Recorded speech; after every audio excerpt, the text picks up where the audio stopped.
Oi, oi, boa noite. Tá bom o áudio, Jéssica?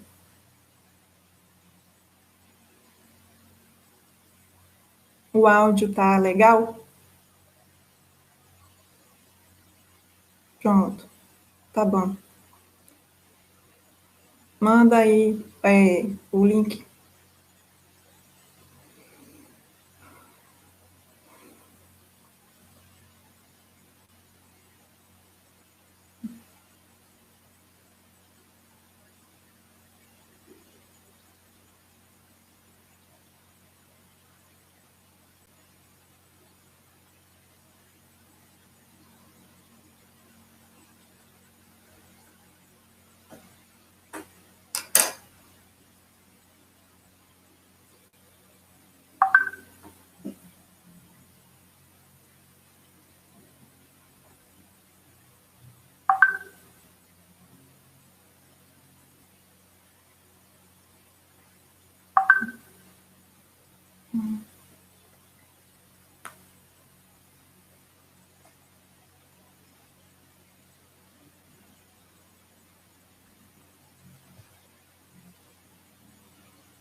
Oi, boa noite. Tô vendo que tá entrando aí pessoas. Eu queria pedir para que essas pessoas fossem dando um oi, dando uma boa noite para eu saber quem é que tá aí comigo, certo? Para a gente começar. Boa noite, gente. Oi, oi. Isso, obrigada, gente. É bom ter essa interação na live, porque a gente fica parecendo que está falando sozinha, né? Olhando aqui para o computador. Então, é bom que vocês façam essa interação comigo. Boa noite, boa noite. Laísa, Anne, Luan. Boa noite, gente. Vão entrando aí, vão me sinalizando aí. Vou esperar um pouquinho mais de gente entrar, viu? Mas boa noite aí para todos.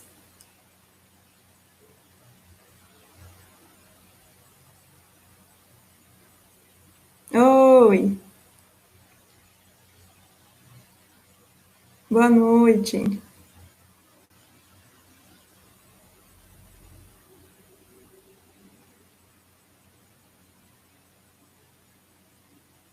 Quem for entrando aí vai me sinalizando, vai dando um oi, vai me sinalizando que está entrando, que está ouvindo. O áudio tá bom para vocês? A imagem, como é que tá a imagem, o áudio?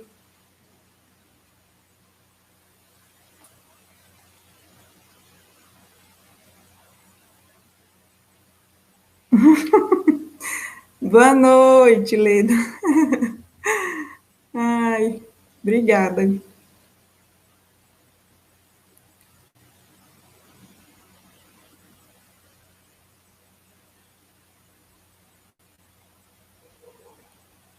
É bom ter essa interação, assim, com vocês, né? Saber como é que tá, se tá Me falem do áudio, como é que está o áudio, se vocês estão me ouvindo bem. Escreve aí para mim no chat se o áudio está bom e se a imagem também, se tá boa, se está travando.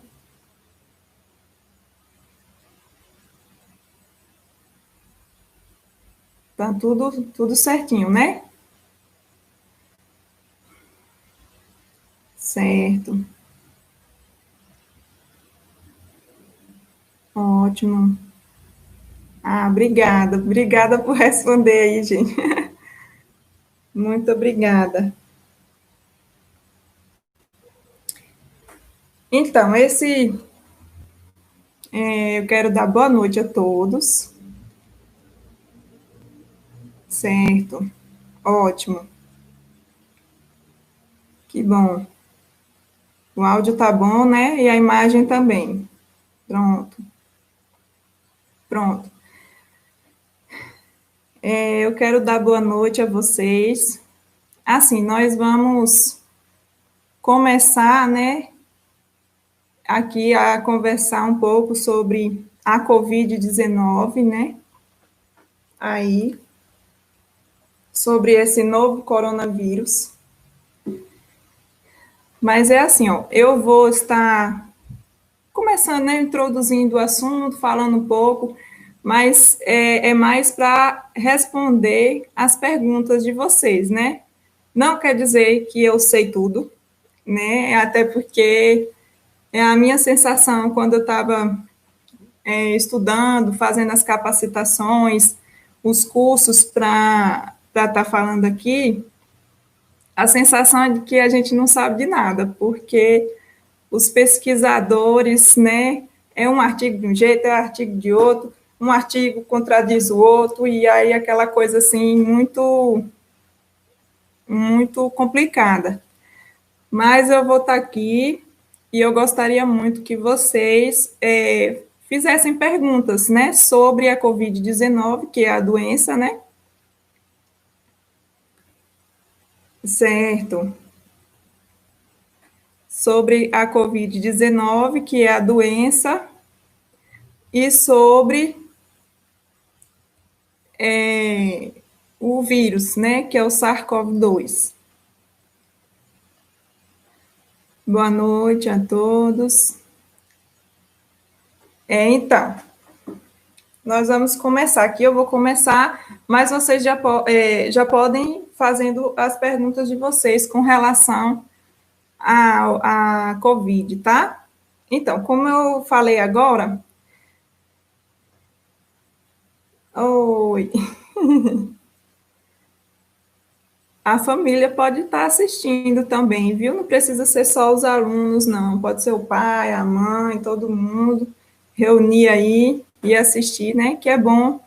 É um processo de conscientização, né? Essa live ela serve para isso, né? Para conscientização, para retirada de dúvidas com relação a essa doença aí, tá bom? Eu vou estar começando aqui falando um pouco, tá? Mas vocês podem fazer as perguntas de vocês aí, interagir comigo, tá bom?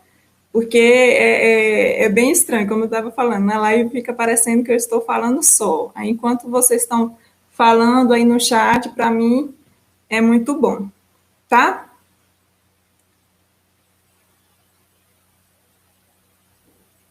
Certo, já começou aqui uma dúvida. Esther Silva perguntando sobre outros sintomas, além dos respiratórios. Ok. Então, eu vou começar aqui a introduzir o assunto e aí eu vou responder, tá? A primeira coisa, eu fiz um roteirozinho, tá, gente? Então, eu vou estar olhando sempre para esse roteiro, para eu não me perder, porque são muitas informações para dar, tá? A primeira coisa é a nomenclatura que a OMS trouxe, né, em fevereiro, que o nome da doença é Covid-19. O nome da doença, tá? É Covid-19. E o nome do vírus é SARS-CoV-2. Por que é SARS-CoV-2? porque em 2002 teve uma epidemia também lá na China, em 2002, e que causava também a síndrome de angústia da respiratória, né? Da angústia respiratória crônica, também causava. E aí eles colocaram o nome, e também era da família de coronavírus, esse vírus, então eles colocaram de SARS-CoV, só SARS-CoV, em 2002, certo? Aí agora, com esse novo coronavírus, essa nova mutação, né? Aí eles colocaram de SARS-CoV-2, porque já tinha tido a outra, tá bom? Já tinha tido a epidemia de 2002, por isso que eles colocaram SARS-CoV tipo 2. E SARS porque é uma doença, né, que causa a síndrome da angústia respiratória crônica, tá? Por isso que chama SARS. Então, primeiro de tudo, a gente precisa entender o que é um vírus. O que é um vírus, né? Um vírus é um serzinho bem simplesinho, pequenininho mesmo, que ele tem uma membrana, né, uma cápsula que protege o seu material genético. O seu material genético pode ser DNA, RNA ou os dois.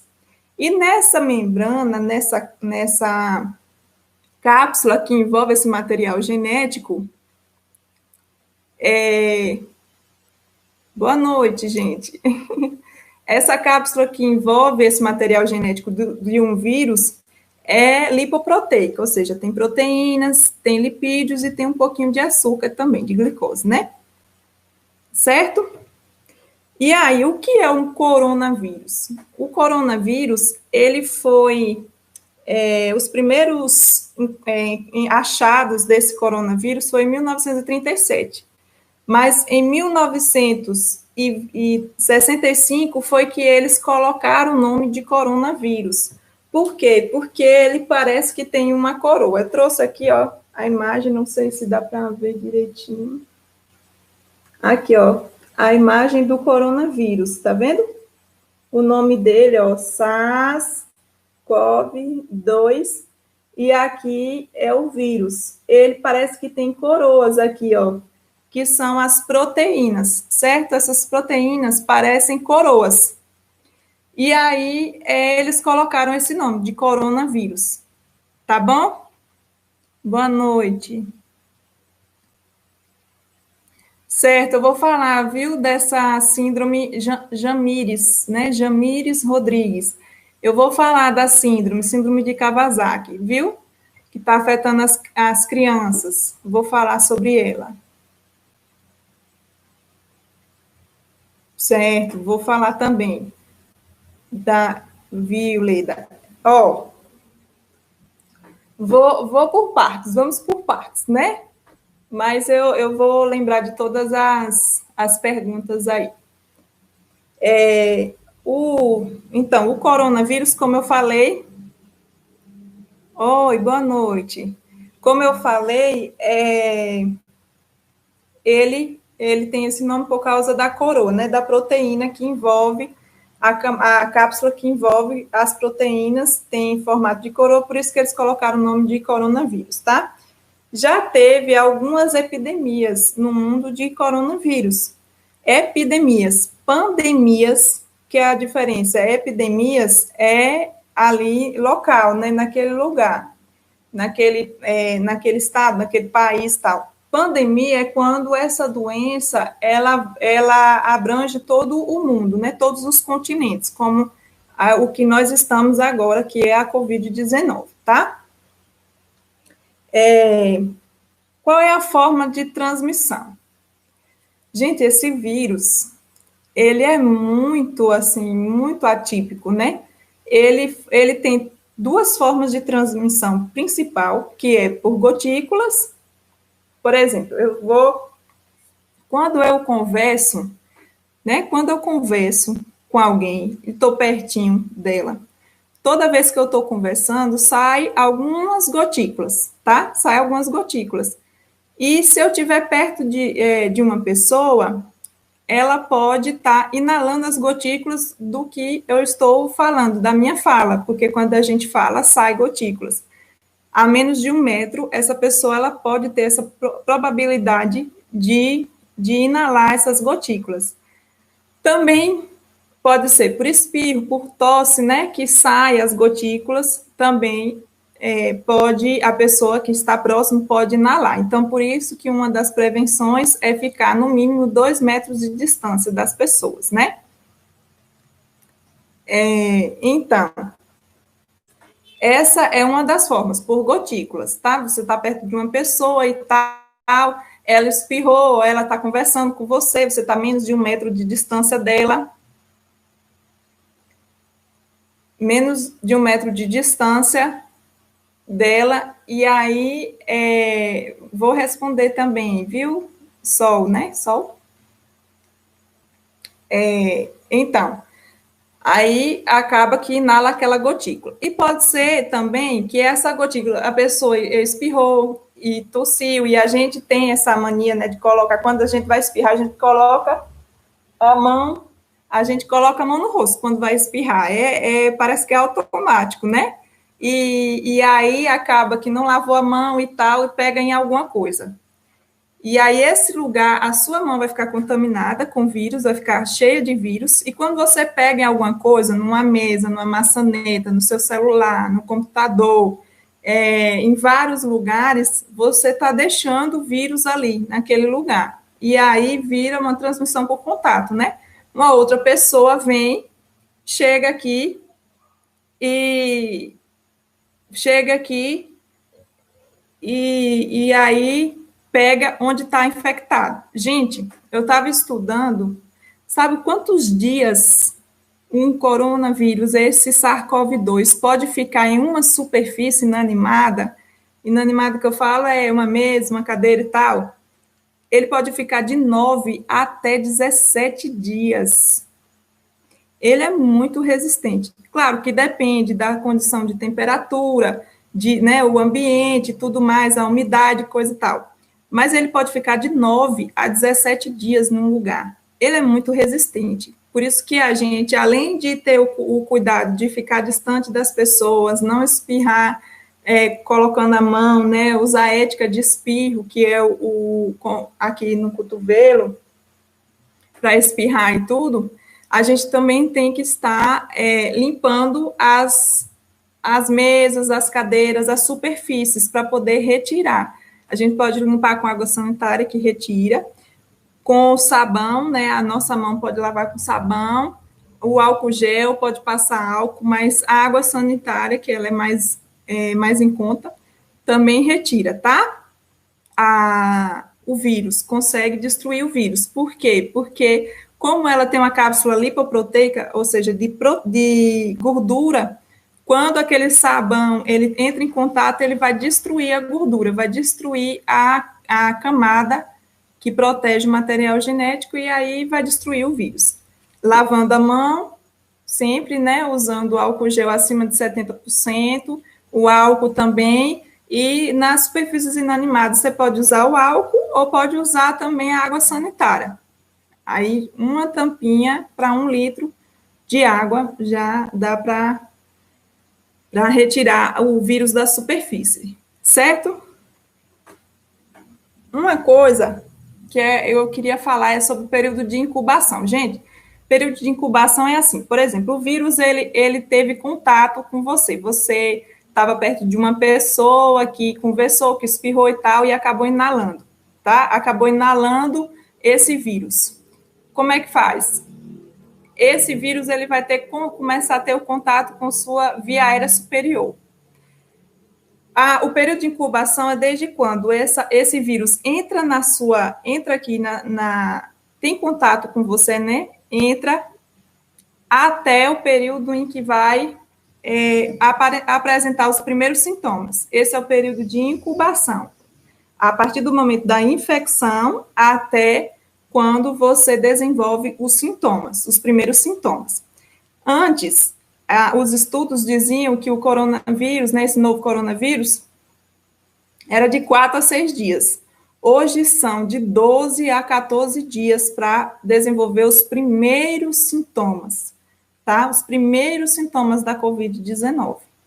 Então, ele já está ficando mais, demorando mais o período de incubação. Eu estava olhando também outros estudos, dizendo que o ciclo viral dele pode ser de 14 a 40 dias. Então, assim, não tem nada tão certinho com relação a esse vírus, porque é um vírus tão novo, algo tão assim que ninguém sabe, que ninguém nunca viu e tal, que os pesquisadores estão a todo vapor, e aí tem uns que falam uma coisa, tem outros que falam outra, todo dia tem um novo estudo, um novo artigo sobre ele, tá?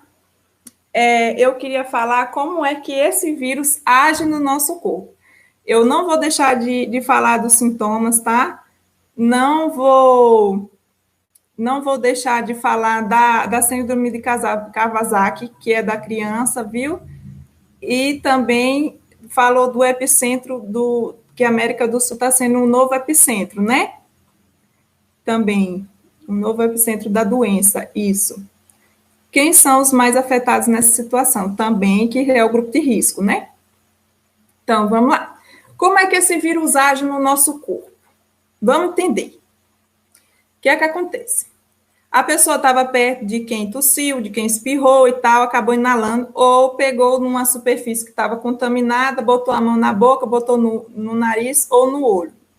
E aí esse vírus foi porta de entrada para ele, né, entrar no nosso sistema respiratório superior. Ele vai começar aqui, ó, pelo nariz ou pela boca, tá? Aí o que é que acontece? E esse vírus, ele vai chegar na célula respiratória e ele tem a proteína dele certinha com o receptor da membrana plasmática das células respiratórias. E aí ele vai conseguir se conectar certinho com aquele receptor, tá? E aí o receptor é o quê? É como se fosse o porteiro da célula. O porteiro, ele vai chegar lá no porteiro, digamos assim, da célula, vou falar assim de forma bem vulgar, tá? Para vocês entenderem.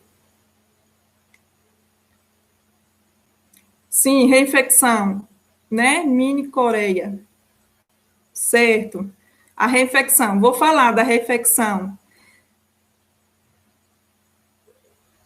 Certo. Aí, ele chega, né, o coronavírus, digamos que ele chega lá no porteiro, e o porteiro pede a sua identificação, e o coronavírus vai e mostra uma identificação que o porteiro está autorizado a deixar entrar, digamos assim. E aí o porteiro vai e abre a porta e deixa o vírus entrar. Seria mais ou menos isso, que é o receptor da membrana plasmática, tá? Aí o vírus entra na célula, o que é que acontece? Esse vírus ele vai reprogramar a nossa célula respiratória. Sim.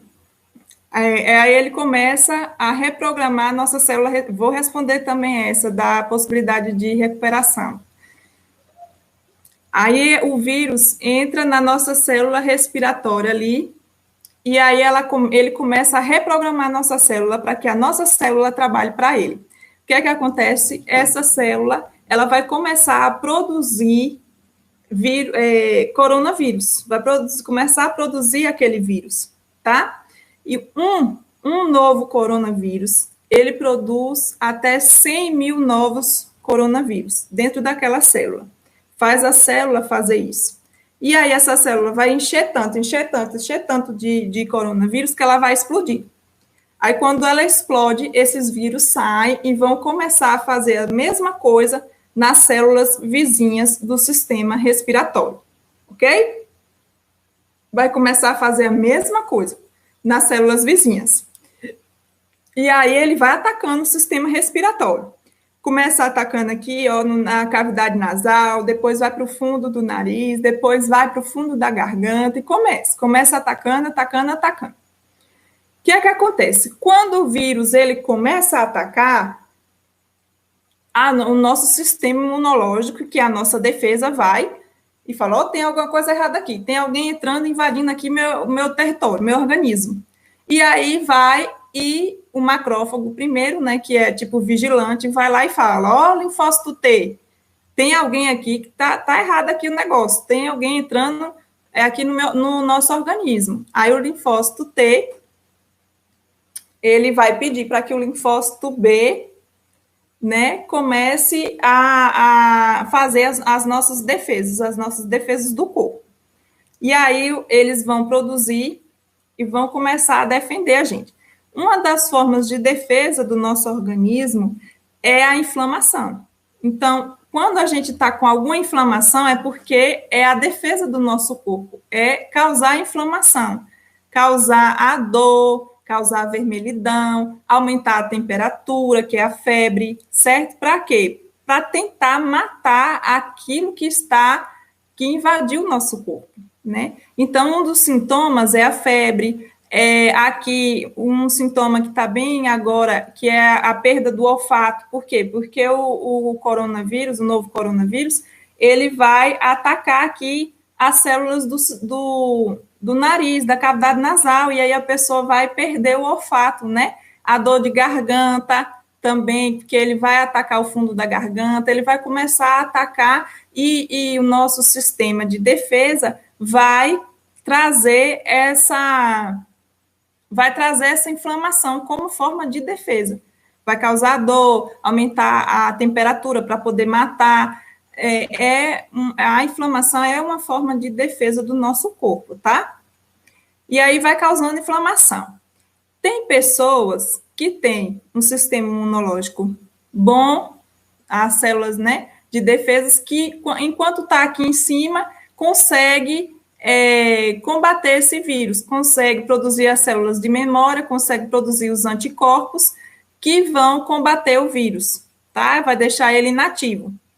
E aí, pronto, criou os anticorpos contra esse vírus.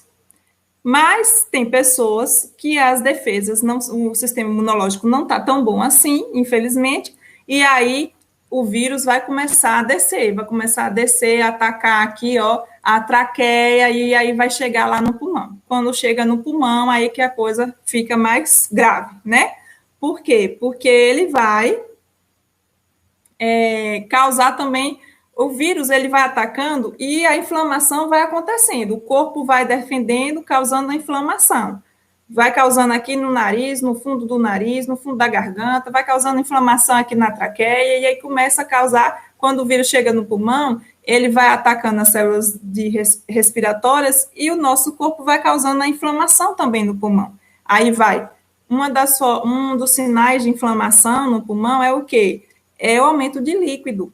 Ele começa a trazer líquido para o pulmão, para tentar matar o vírus, tá? Para tentar matar o vírus. Para tentar matar o vírus. Ele vai trazendo esse líquido, traz sangue, água e pus e tudo para o nosso pulmão. E aí o pulmão ele vai ficando cheio de líquido. Ele não deveria ter líquido, ele tinha que ter apenas ar. E aí passa a ter líquido. Essa inflamação do pulmão é a pneumonia, certo? É considerada a pneumonia.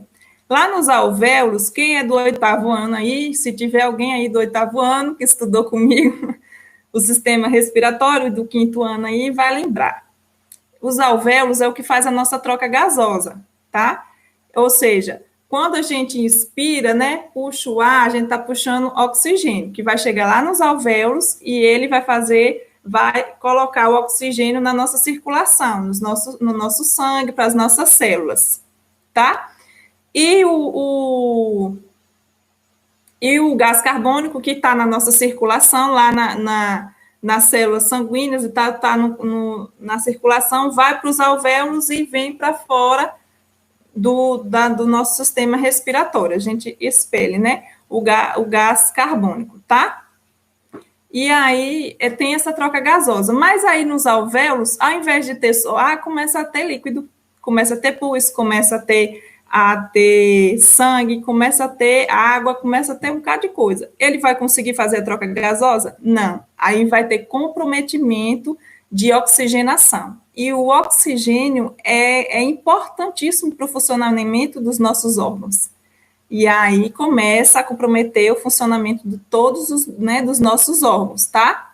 Aí depois, esse vírus, se ele não for combatido, uma pessoa que já chegou com essa pneumonia grave, provavelmente ela já vai estar lá no hospital, já vai estar precisando de suporte para respirar, né? Para respirar, que é a ventilação mecânica. Oxigenação, primeiro vai usar catéter nasal, depois pode usar a máscara de Venturi, e aqueles que já estão mais graves vão usar a ventilação mecânica. Eles tentam, o máximo possível, não precisar entubar aquele paciente. Por quê? Porque esse vírus, ele além de transmitir por gotículas e por contato, ele transmite por aerosol. Aerosol, ou seja, lá nos hospitais, quando dá essa intubação aí nesse paciente que está grave, esse vírus ele passa a ficar no ar. A transmissão passa a ser no ar, entendeu? E aí, por isso que muitos profissionais da saúde estão se contaminando, viu? Depois eu vou falar isso mais na frente. E aí, é isso. Aí ele vem atacando. Depois esse vírus ele pode entrar na corrente sanguínea, ele vai atacar células do coração, células do fígado, células do rim, células de vários órgãos, tá? E também causa inflamação nos vasos sanguíneos, também.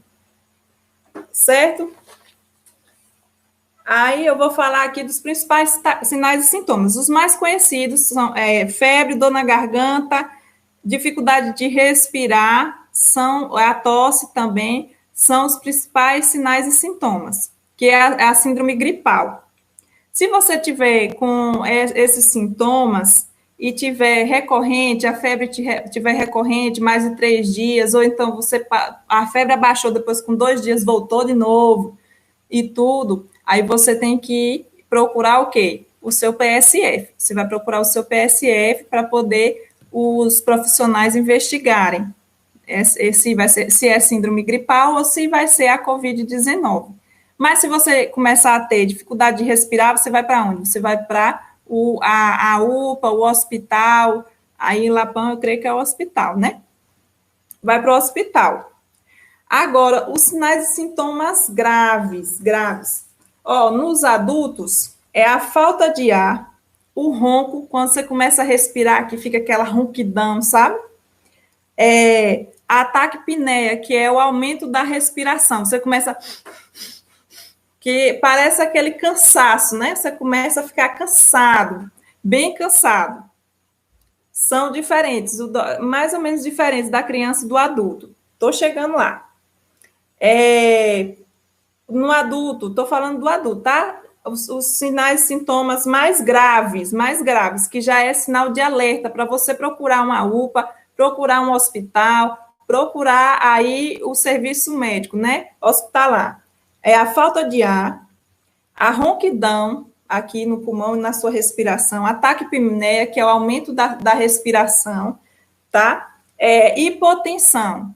Agora vamos olhar, presta atenção. Se você é uma pessoa que já é hipotensa, ou seja, que tem uma pressão que é baixa, que já é 10 por 6, geralmente adolescente é isso, né? Adolescente é 10 por 6, é 11 por 7 e tudo. Às vezes é até 9 por alguma coisa, aí você tem que prestar atenção que pode ser uma hipotensão, ou seja, abaixar mais do que isso. É um sinal de alerta, a hipotensão, ou seja, a pressão arterial abaixar, certo? É um sinal de alerta, é um sintoma grave. É a piora das condições clínicas daquelas pessoas que são grupo de risco. Uma pessoa que é hipertensa, começa a pressão a aumentar demais, fica descontrolada, ou então a diabetes não controla, fica 300, a glicose fica lá em 300 e tudo, começa a descompensar as doenças de base dela, as doenças que ela já tem, começa a ficar desregulada, também é um sintoma grave. Procure um atendimento hospitalar. confusão mental, letargia, aquela pessoa que fica lerdinha. Geralmente é a hipotensão que traz isso, né? Aquela pessoa fica assim, meia fraca, tá? E a persistência da febre por 3 dias, ou quando a pessoa está com febre, aí passa 2 dias, aí volta a febre de novo, aquela persistência, voltando, indo e voltando. Agora, da criança, vamos falar dos sintomas da criança. São parecidos em algumas coisas. Ó, a falta de ar é parecido com a do adulto, a ronquidão, só que a gente tem que prestar atenção principalmente no batimento da asa do nariz, que fica aquela respiração parecendo que está batendo ali, ó, a respiração. Você tem que prestar bastante atenção nesse sintoma, porque se tiver com esse sintoma, leve seu filho para o atendimento hospitalar, tá? Claro que tem que ter pelo menos 2 sintomas desses, tá? Sintomas, entendeu?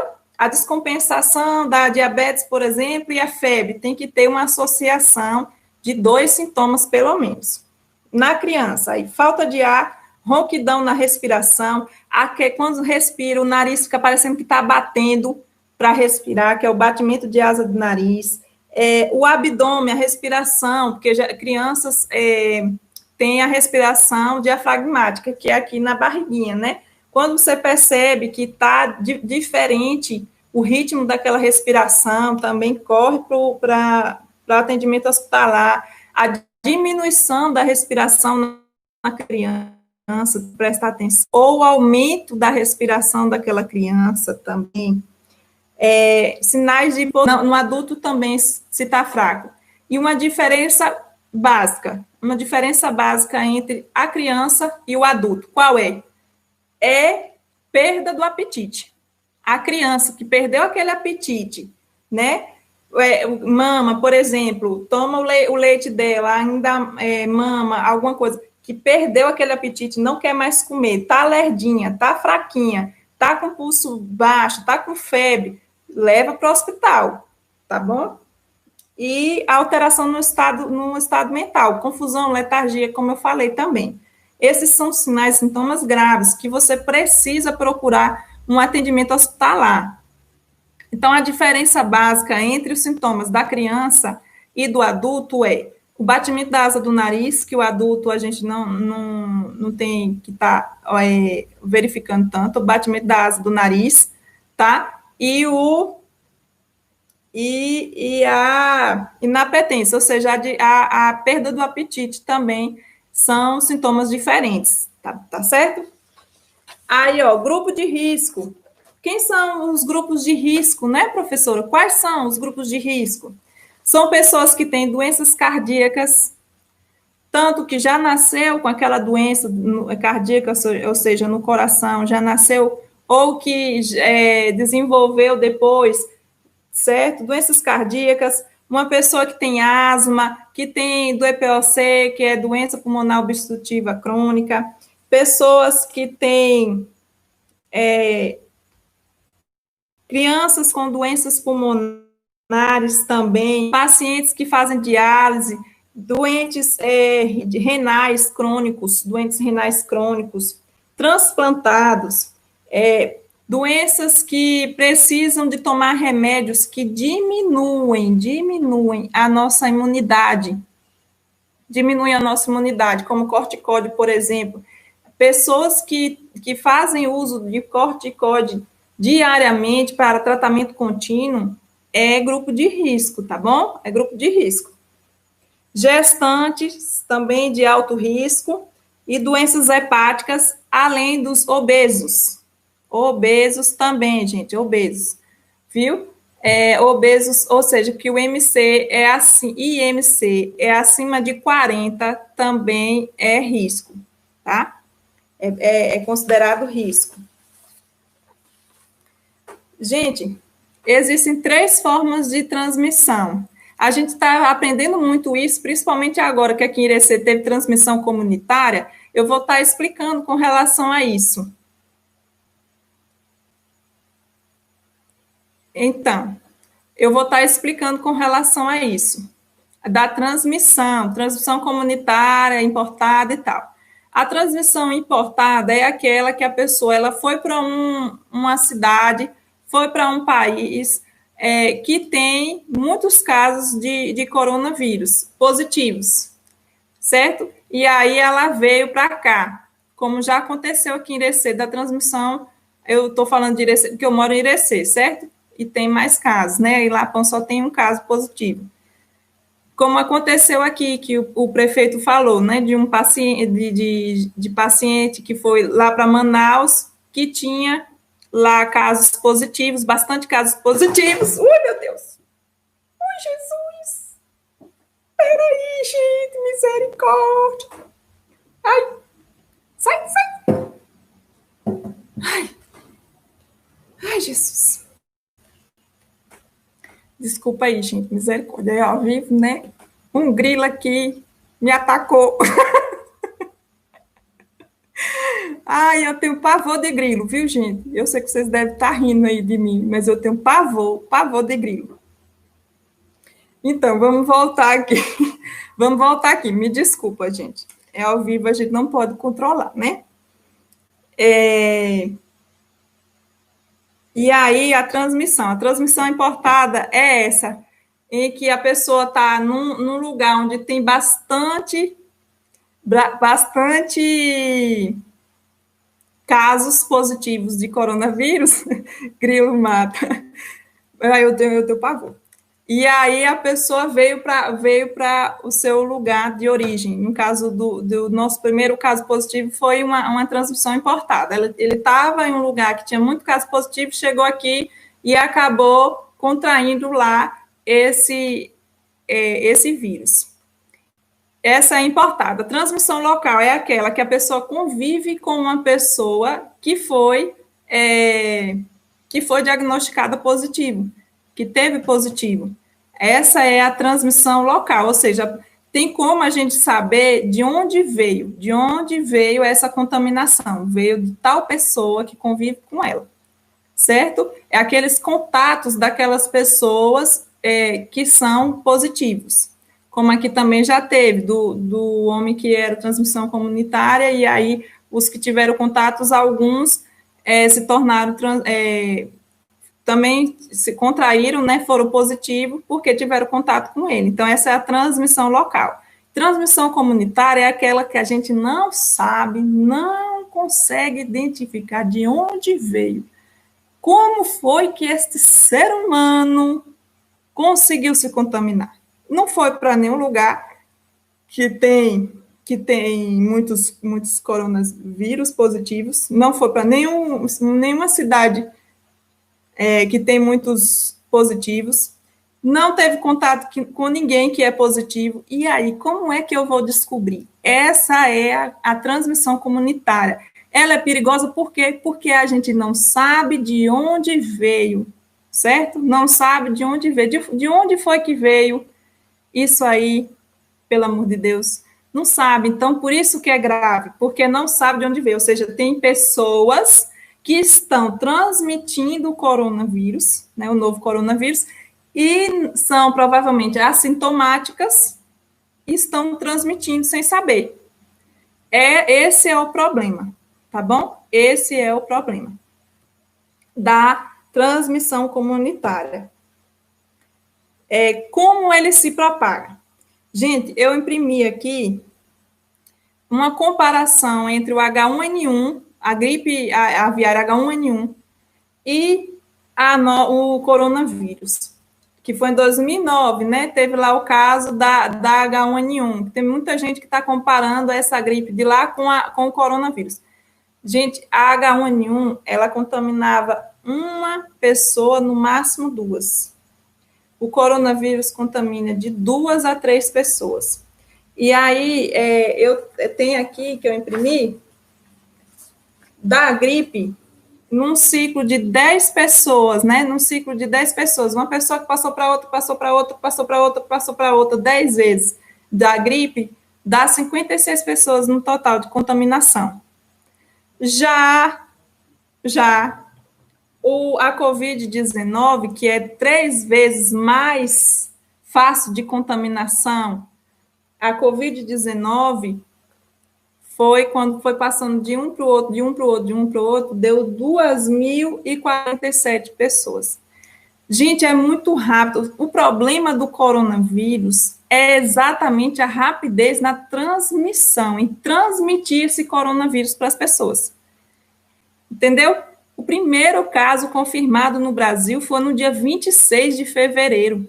E foi lá em São Paulo. E já tem caso confirmado em Lapão, em Irecê, que é muito longe, é outra região. Olha para você ver como é rápido, só tem 3 meses. Em 3 meses já teve contaminação aqui no Brasil, no interiorzinho. E o primeiro caso confirmado no mundo foi lá em dezembro do ano passado, por isso que chama Covid-19, porque é de 2019. O primeiro caso foi em dezembro e já contaminou esse tanto de gente no mundo todo, já virou uma pandemia. Para você ver como é rápida a transmissão do coronavírus. Não é um vírusinho simplesinho e nem nada disso, não. Não é para brincar com isso, né? Então, casos suspeitos de coronavírus é aquele que teve contato com uma pessoa positiva ou que foi para uma cidade que tem muitos casos de coronavírus e que desenvolveu 2 sintomas, pelo menos, respiratórios. Uma febre e uma coriza, uma dor de garganta e um nariz entupido, uma tosse e tal. Certo? Esse é um caso suspeito. Um caso provável é aquele que reside na casa, que mora junto de uma pessoa que é positivo e que desenvolveu sintomas respiratórios, febre, coriza, alguma coisa desse tipo, e acabou. Aí é um caso provável, porque está convivendo com uma pessoa que é positiva e desenvolveu sintomas respiratórios, e também pode desenvolver sintomas atípicos, como, por exemplo, fadiga, diarreia, vômito. Por que causa esses? Porque o coronavírus, ele vai atacar os nossos órgãos, ele ataca o nosso estômago, pode causar náusea, vômito, tudo isso, ataca o nosso intestino, pode causar diarreia, certo? Então, ele também pode causar outros sintomas, além dos sintomas respiratórios.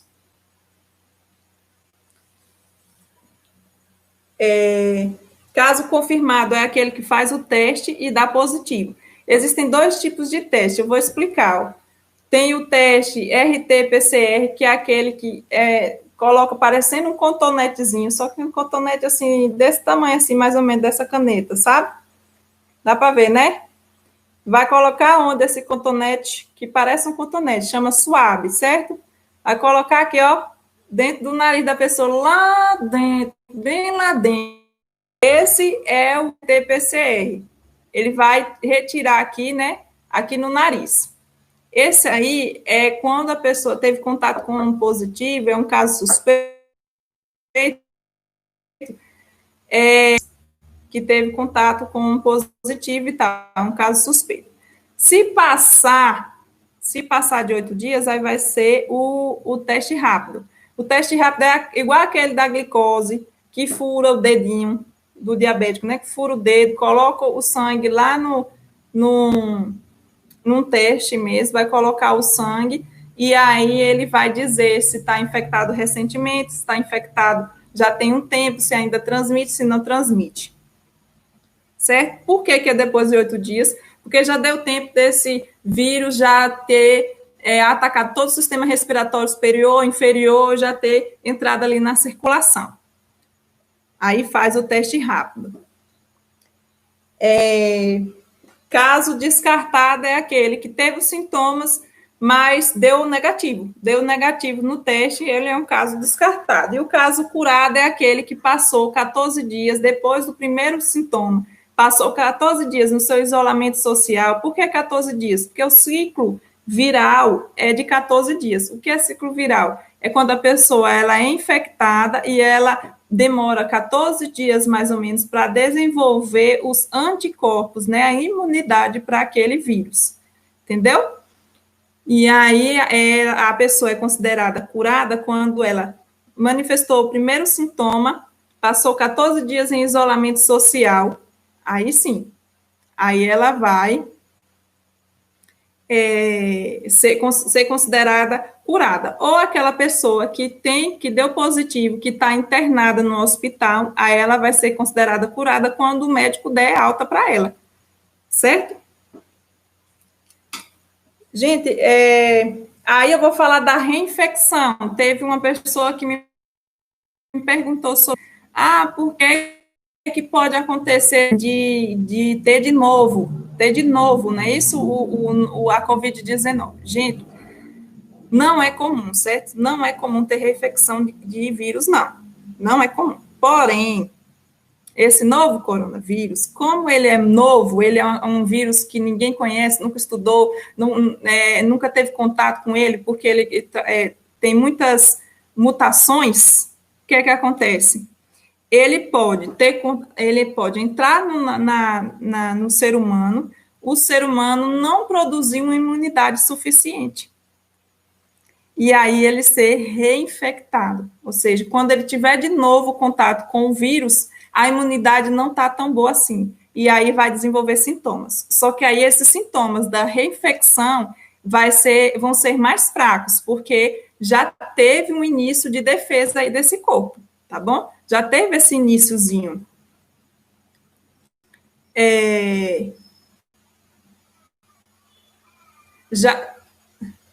Já teve esse iniciozinho de defesa. Então, o segundo sintoma, a reinfecção, ela vai ser mais fraca, tá? Os sintomas vão ser mais fracos.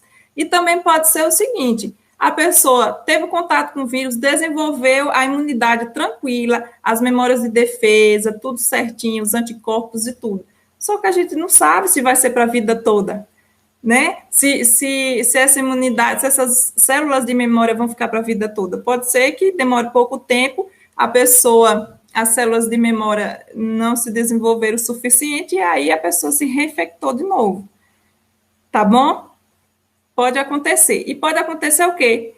O sistema de defesa vai lá, o nosso soldadinho vai lá, dá uma surra no coronavírus que está lá no nosso corpo. O coronavírus dá uma desmaiada lá, fica inativo. Só que aí, quando vê que a nossa defesa começa a baixar, a imunidade começa a baixar, o que é que acontece? Ele vai e se acha de novo, começa aí causa a reinfecção, entendeu? Que é os novos sintomas. Essas são as formas de que pode acontecer a reinfecção do coronavírus. Não é comum, gente, não é comum ter reinfecção de vírus, não, viu? Mas é nesses casos, ou o corpo não produziu as defesas suficientes, ou a pessoa, o corpo acabou inativando o vírus, a imunidade abaixou, diminuiu a imunidade da pessoa, e aí esse vírus veio e atacou novamente. Pode ser dessas duas formas. Eu vou falar da hidroxicloroquina e a cloroquina. Gente, é bem polêmico. Na região tem quantos casos? Até a última vez que eu vi, tinha 20, por volta de 20 casos, viu? 20 casos. Mas isso aí eu vou falar no final, os casos atuais de uma hora atrás do mundo, do Brasil e da Bahia. Da região não tive como ver, porque eu teria que olhar cidade por cidade. São 19 cidades na nossa região, viu? Então, vou falar aqui da hidroxicloroquina e da cloroquina. O que é que acontece? É bem polêmica essa questão da hidroxicloroquina e da cloroquina. Então, por que pessoas que não são de risco têm que ficar em casa? O que é que acontece? Eu vi outra pergunta da criança. A criança, ela tem sintomas, não tem sintomas graves, vão ser sintomas mais atenuantes, né? Pode acontecer de ter sintomas graves? Pode. A taxa de letalidade para a criança é de 0,2%, certo? É baixa a taxa de letalidade, de mortalidade para a criança, tá? É de 0,2%. Mas o que é que acontece? Por que a gente tem que ficar em casa? Porque que é assim, ó, quando eu estava estudando, fazendo a capacitação, fala assim, que 80% da população que vai ter contato com o coronavírus vai desenvolver ou não vai ter sintoma nenhum ou vai desenvolver sintomas leves. Por quê? Porque a imunidade desses 80% de pessoas está legal, está boa, vai reagir bem, a nossa defesa vai reagir bem, tá bom? Aí 80%, então, não vai ter sintoma nenhum, porque o vírus entrou e aí a defesa já foi lá, já fez o que tinha que fazer e acabou que nem deu tempo, ali no período de incubação mesmo, antes dos sintomas aparecerem, o sistema de defesa foi lá e se defendeu e já inativou o vírus, ou pode quando está ainda aqui nas vias superiores, na cavidade nasal, na garganta, as nossas defesas também reagirem rapidamente. Aí vão ser sintomas leves. 15% da população que tiver contato com coronavírus vão ter sintomas mais graves, dificuldade de respirar, hipotensão, cianose, aumento da respiração, vão ter letargia, confusão mental, um bocado de coisa. Essa é 15%, ou seja, vai precisar de hospital. 15% da população. São pessoas que a defesa não é tão boa assim. Às vezes, já tem as doenças crônicas que eu falei, que é o grupo de risco, né? Doenças cardíacas, doenças respiratórias, renais, obeso, tudo isso, tudo aquilo lá que eu falei. E 5% vai precisar de UTI, porque a imunidade não está tão boa assim. Eu vou chegar na cloroquina. Hidroxicloroquina e cloroquina. Certo? 5% vai precisar de UTI. O que acontece? Esses 80% de pessoas, que muitas vão ser assintomáticas, tá? Que não é grupo de risco, pode estar contaminando outras pessoas sem saber.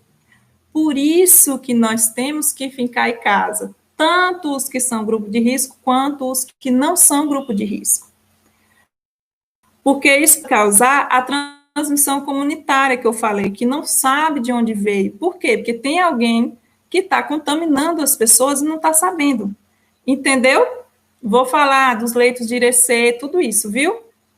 Tenha fé aí.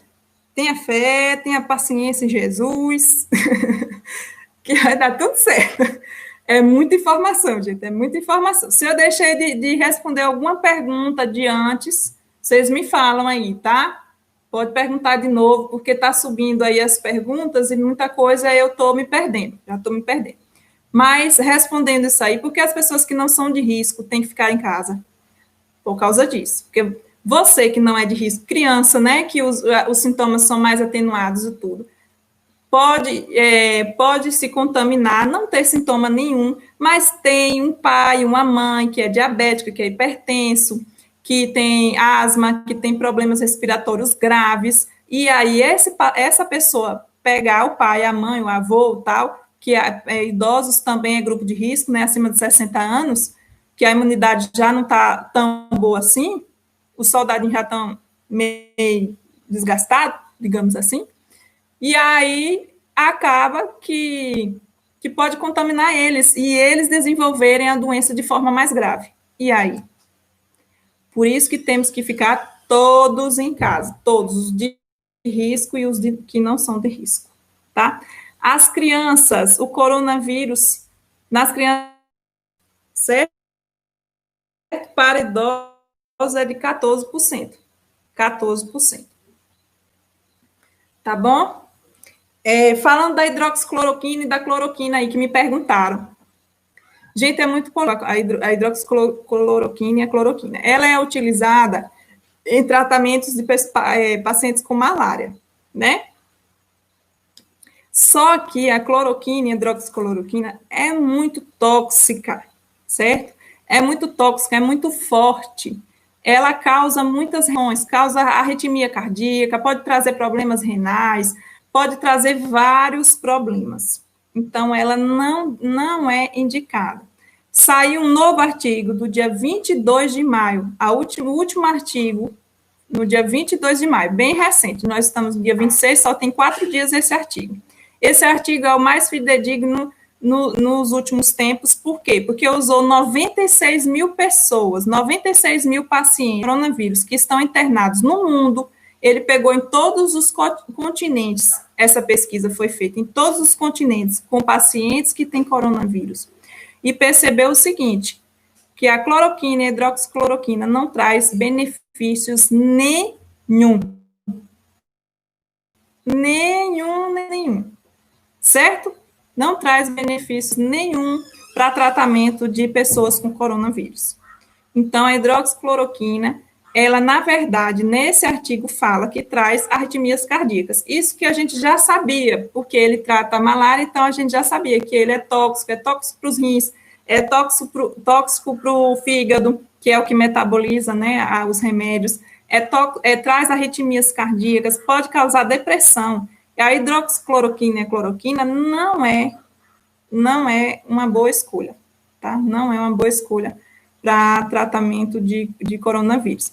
Aí eu já vi um outro artigo falando o seguinte, que a hidroxicloroquina e a cloroquina, ela traz um efeito bom quando é no início, quando os sintomas são lá no início, a pessoa ainda não está internada, entendeu? Não se internou ainda, não precisou de sintomas graves. Lá no início dos sintomas, usar hidroxicloroquina deu certo. Só que deu certo até que ponto?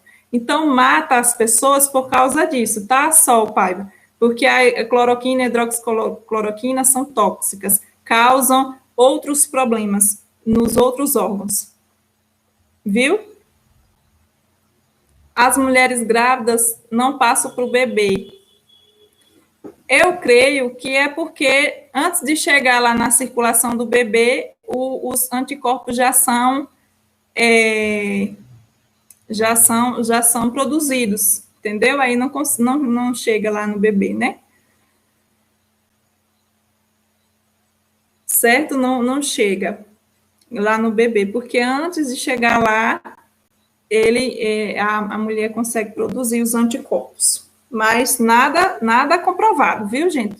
Nada comprovado, não. Essa da hidroxicloroquina também, é gente que fala que é bom, tem gente que fala que é ruim, a gente não sabe nada. Sabe, esse artigo que eu falei de 22 de maio é o mais recente. Vamos falar das formas de cura. Vamos falar das formas de cura, tá? As formas de cura. Uma forma de cura seria a vacina, mas nós não temos a vacina. Não pense, gente, que essa vacina vai ser rápida para ser desenvolvida, que não vai, porque existem muitas fases, certo? Muitas fases. Está dormindo, meu filho, Gabriel. Está dormindo. São muitas fases de teste, de tudo, para poder chegar a ser usado por nós, entendeu? Tem que passar por teste de animal, tem que passar por teste de pessoas, de várias quantidades de pessoas, depois tem que produzir em grande escala, porque é o mundo todo que está, certo? Então, vai fazer o quê? Vai demorar a vacina, tá? A plasmoterapia, que é usar o plasma do sangue, aí também o povo do 5º ano, do 8º ano também vai entender isso aí, que eu já expliquei. O sangue é composto por 3 componentes, né? O plasma, os hemoconcentrados e as plaquetas. O plasma é a parte líquida. Aí, eles estudaram a questão de usar o plasma de uma pessoa que se curou do coronavírus, ou seja, o plasma que já produziu anticorpos, conseguiu se curar do coronavírus, e usar em pessoas que estão doentes, que estão lá no hospital. Só que não é muito bom, né? Por quê? Porque tem que compatibilizar sangue. Eu não posso pegar um plasma de qualquer pessoa e botar em outra pessoa. Tem que ter.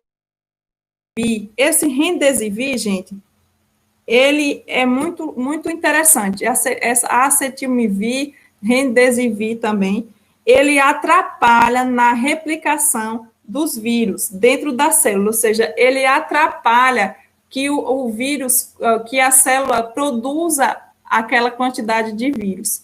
Então, é um remédio bom, mas ainda precisa de muitos estudos com relação a esse remédio aí, Remdesivir.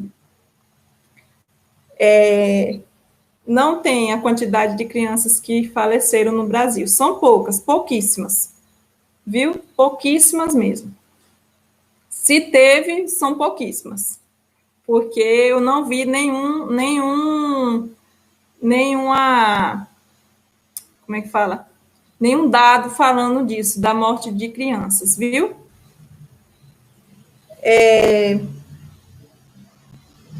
Como eu falei da hidroxicloroquina, que é tóxica, pode causar muitos problemas. Vou falar do uso do ibuprofeno. Gente, o ibuprofeno,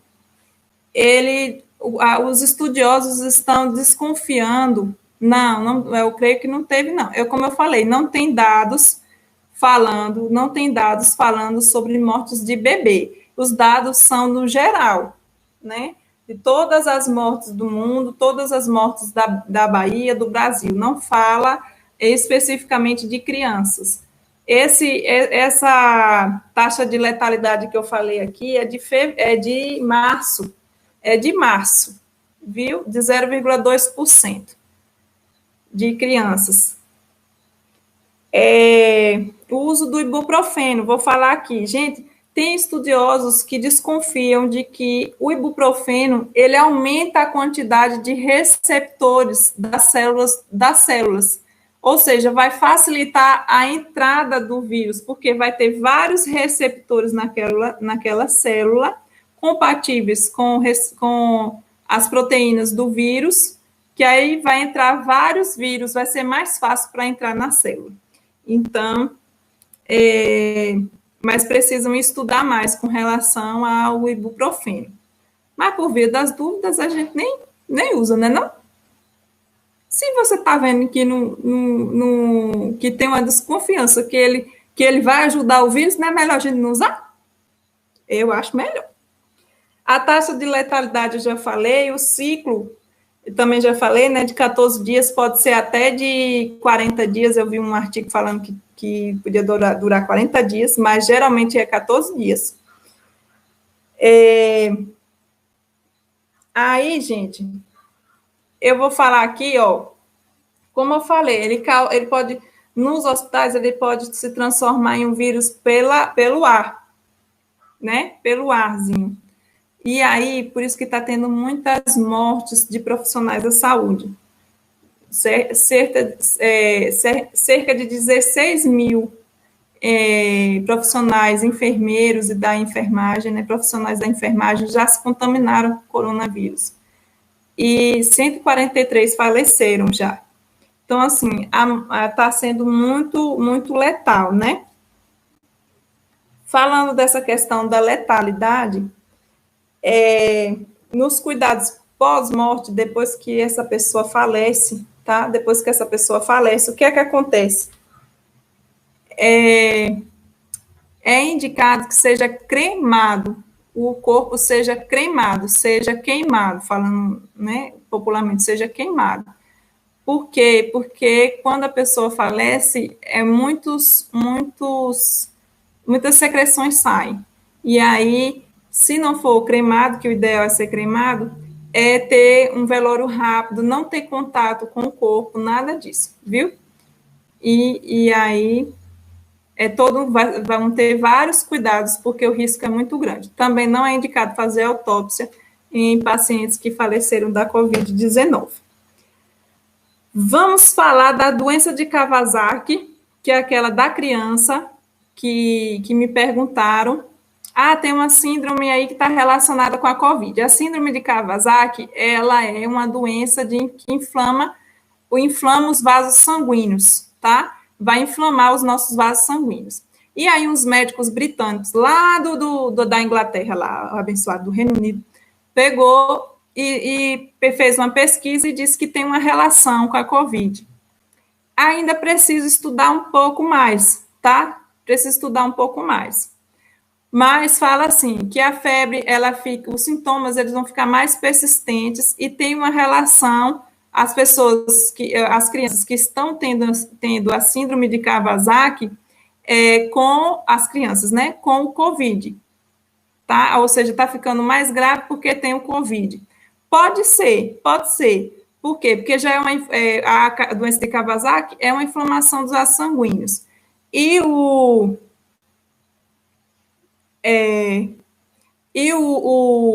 a doença de Kawasaki é a inflamação dos vasos, e a COVID, ela causa inflamação dos vasos. Então, pode estar relacionado. Pode ser que sim, pode ser que não.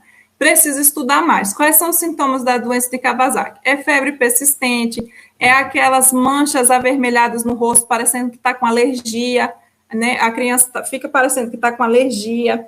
É a inflamação, começa a ter disfunção dos órgãos, os órgãos não começam começam a não funcionar direito, né? E tudo mais. A doença de Kawasaki.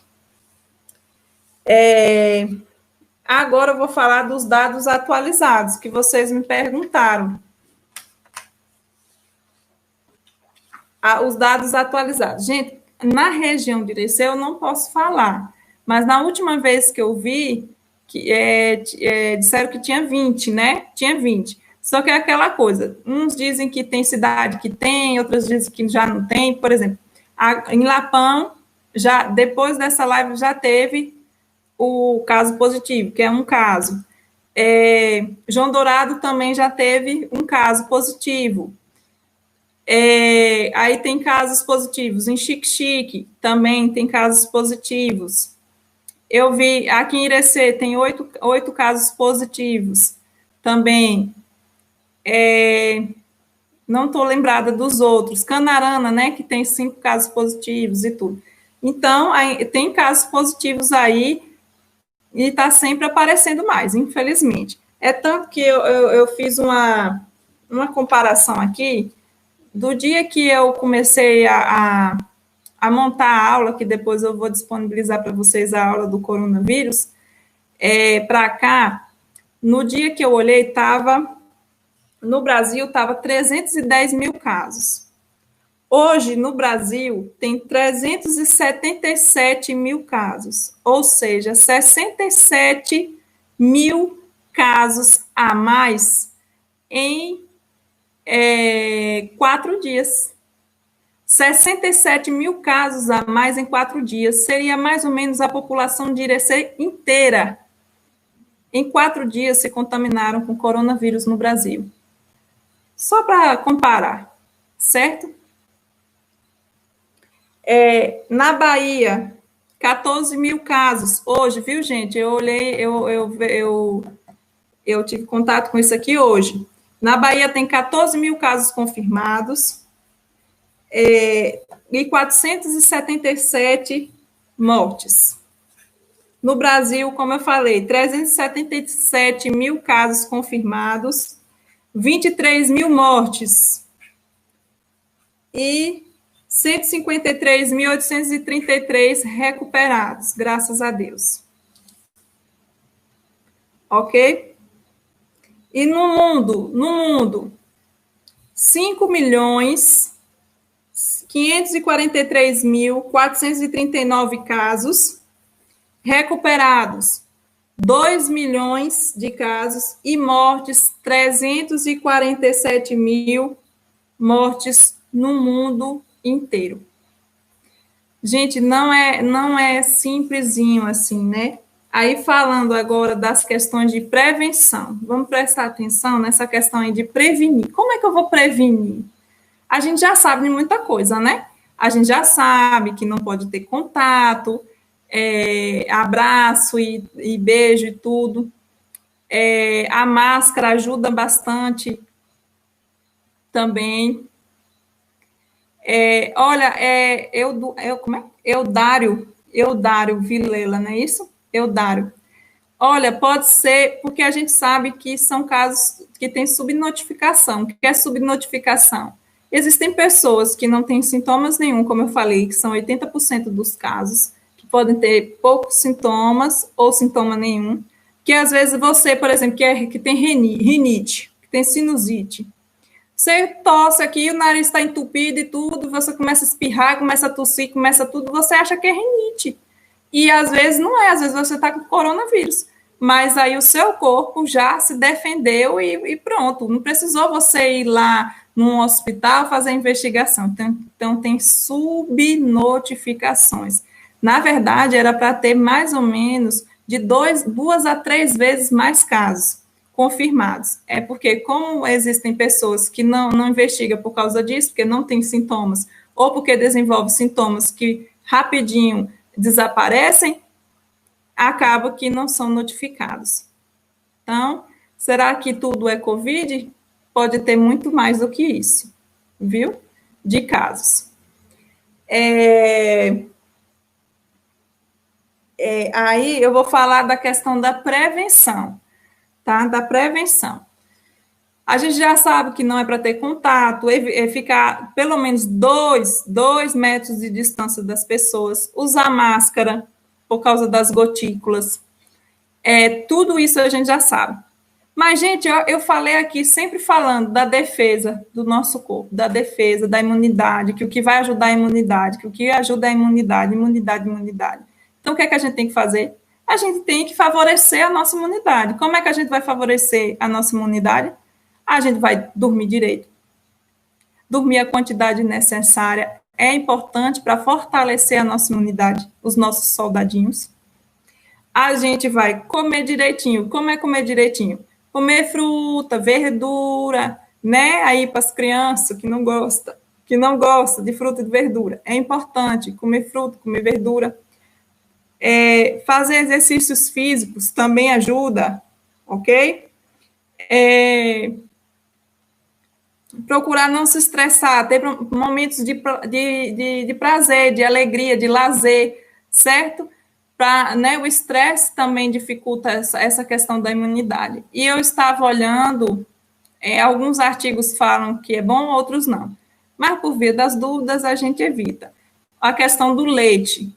O leite, ele é produtor de muco. Ele auxilia na produção de muco, ele é alergênico. As proteínas do leite causam bastante alergia nas pessoas. A lactose também, né? Que tem pessoas que têm intolerância à lactose. Então, eu vi bastante artigos dizendo que a ingestão de leite pode prejudicar na nossa imunidade. Então, por via das dúvidas, a gente evita o leite. O que pode evitar, a gente evita. O que não pode, a gente não evita. Sim, pode. Esse vírus, o coronavírus, ele pode ter mutações rapidinho. Por isso que dificulta o desenvolvimento da vacina. Né? Já falaram que lá em Israel já tinha uma vacina que já estava sendo desenvolvida há uns 4 anos para o SARS-CoV-1, que aconteceu em 2002. E aí eles pararam o estudo, porque não precisou, foi só uma epidemiazinha e tal, e aí eles estão tentando usar aquele estudo do SARS-CoV-1 para poder desenvolver a vacina do SARS-CoV-2, que é esse. Pode ser que seja mais rápido essa vacina, porque ele vai mudar, só fazer algumas mudanças. Mas como esse coronavírus, ele tem... como se mudar, né, sofrer mutações rapidamente, então pode sim, viu? Pode criar mutações diferentes. Pode ter o SARS-CoV-3, SARS-CoV-4, a gente não sabe. Então, o que é que a gente tem que fazer? O pico de contaminação era para acontecer em abril e maio. Como nós fizemos o quê? Nós nos distanciamos, nós dificultamos a propagação, a transmissão do vírus, esse pico já começou a mudar para maio e junho.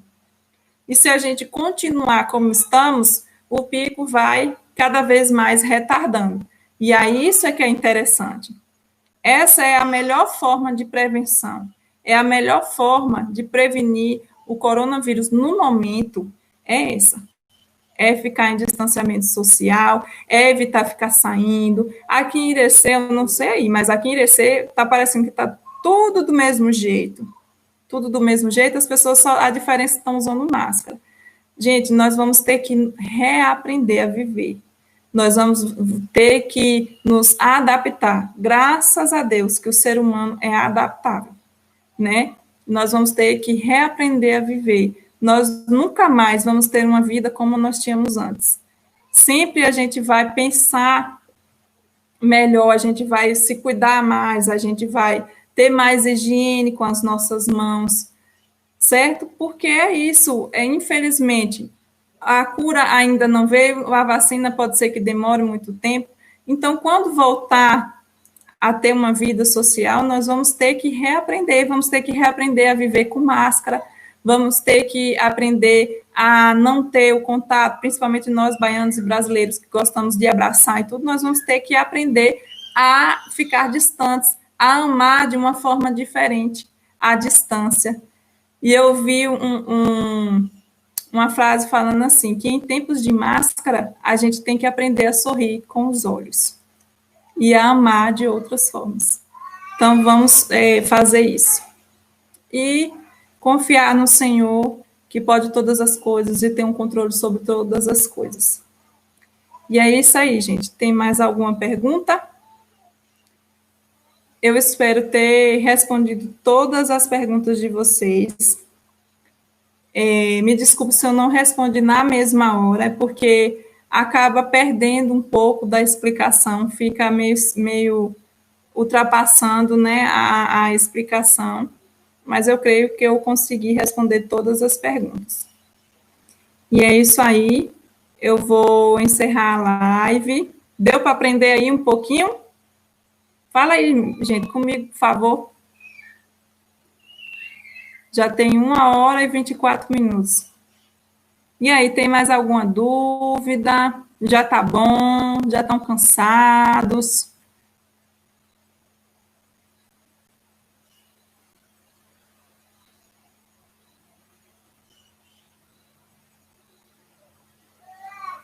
Pronto. Então, é isso. Retirei todas as dúvidas de vocês. Vocês têm mais alguma coisa para me perguntar sobre esse assunto? Eu quero dizer que, assim, sempre vai ter coisas novas.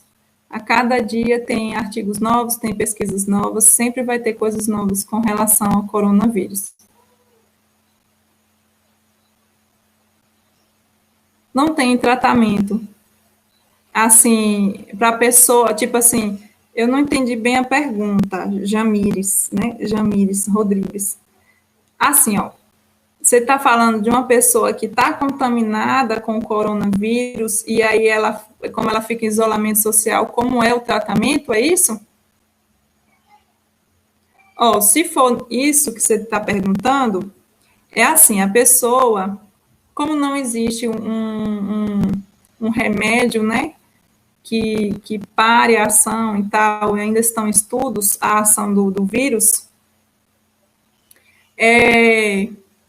então a pessoa ela vai fazer o quê? Ela vai ficar em isolamento social, ela é positiva, ela fica lá no isolamento social dela, e o tratamento são sintomáticos, ou seja, a pessoa está com febre, vai tomar dipirona, ou algum paracetamol, alguma coisa assim, isso vai ser para os sintomas, o tratamento vai ser para os sintomas. E aí o PSF daquela pessoa, daquele bairro, tá, vai ficar em contato com o positivo de 48 em 48 horas, ou seja, um dia sim, um dia não, o PSF tem a obrigação de ligar para a pessoa, ficar ligando de um dia sim, um dia não, né, de 48 em 48 horas, ligar para monitorar esse paciente. Por quê? Porque ele pode desenvolver uma dificuldade respiratória. Então, pode desenvolver sintomas graves, né, nesses 14 dias de isolamento. Então, o tratamento é esse, ele é sintomático, tá bom? A vitamina D ajuda? Sim, ajuda. Tudo que melhora a nossa imunidade, minha filha, vai ajudar. Eu Dário, não sei quem é, vai ajudar. Tudo que melhore. Vamos pensar em tudo que vai melhorar a nossa imunidade, nós vamos fazer para poder a gente, quando tiver contato com isso, se tivermos, que em nome de Jesus não vamos ter, mas se tivermos, sermos assintomáticos ou com os termos sintomas leves. Viu? Respondi, Jamires. Era isso mesmo que você perguntou? É igual da gripe. Quando a pessoa está gripada, ela toma remédios para os sintomas da gripe, né? E é vírus. Eu acho que é isso, né? Pronto.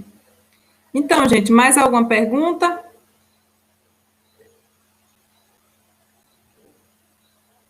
Eu vou estar encerrando a live, viu? E é isso, gente. Deus abençoe vocês. Qualquer notícia, assim, pesquisas mais avançadas, notícias mais para frente, nós iremos estar falando. Ah, alguém perguntou dos leitos de Irecê. Alguém perguntou dos leitos de Irecê, não foi? Eu vi na última live que Irecê tem 5 leitos reservados, mais 2 ventiladores no hospital municipal que eles montaram para tratamento de coronavírus. Então, seria 7 leitos. Só que o regional, a gente sabe que é para a região de Irecê, não é só para Irecê. O regional não é feito só para Irecê, é para a região. Mas esses pacientes, eles serão regulados. Os pacientes que precisam de UTI, eles vão ser regulados para os hospitais de Salvador. Lá em Salvador tem os leitos e tudo, né, preparados para receber os pacientes com coronavírus. Existem hospitais inteiros, UTIs inteiras, que só tem UTI lá, e todas as UTIs daquele hospital em Salvador estão disponíveis, estão com leitos apenas para pacientes com coronavírus, certo? Precisamos ter muito cuidado, porque a Bahia está chegando em muitos casos, né? E o SUS não vai suportar, certo? Não vai suportar. Então, precisamos ficar em casa, não ir visitar a mãe, o pai, o avô, a tia, só em casos realmente necessários. Sair de casa o mínimo possível, só mesmo para o que você realmente precisa. Você precisa comer, então você vai sair para comer. Se você precisa de remédio, você vai sair para comprar o seu remédio.